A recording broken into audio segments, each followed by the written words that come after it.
exhibition last year called Peace Out, which was all about LGBT activism and peacemaking, and we did that exhibition to coincide with 50 years since Stonewall. The Stonewall Uprising is a really interesting thing in LGBT history, as it's known as the kind of catalyst for the modern LGBT movement. So I think that's a really good place to start. The Gay Liberation Front, or the GLF, was formed as a direct result of the Stonewall riots in 1969 in New York City.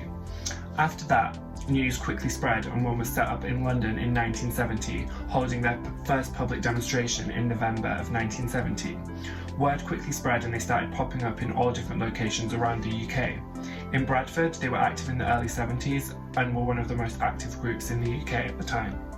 As well as GLF, there was also a really active gay switchboard in Bradford in the 80s, which provided emergency telephone support to LGBT people, as well as did other things like produce publications like zines and leaflets for people as well. They also produced Bradford Gay Festival, which was in 1984, and were active throughout the 80s.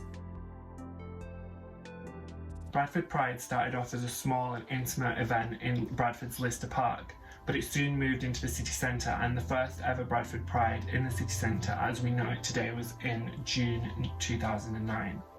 Safe spaces are really important for the LGBT community. As well as offering a place for fun and a place to relax, they also link back to the origins of Pride and activism. The Sun Hotel is a place in Bradford which has been an LGBT safe space since the 80s and is a pub which is open most days. The Brick Box is also not exclusively an LGBT venue but does program a lot of LGBT events and describes itself as a safe space.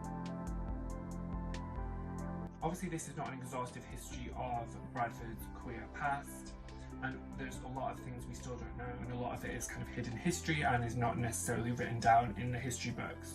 So if you know anything about Bradford's queer history, anything that was happening, you have any objects about it, then we'd love to hear from you. We were supposed to be launching the second phase of our Peace Out exhibition today to launch with Pride, but we're still really looking forward to doing it in the future. If you want to know more about queer history in West Yorkshire Queer Stories is a really cool project, and that's kind of an oral history thing. They've been documenting it and they have a podcast which has just come out, which I'll leave in the description below. Thank you, bye.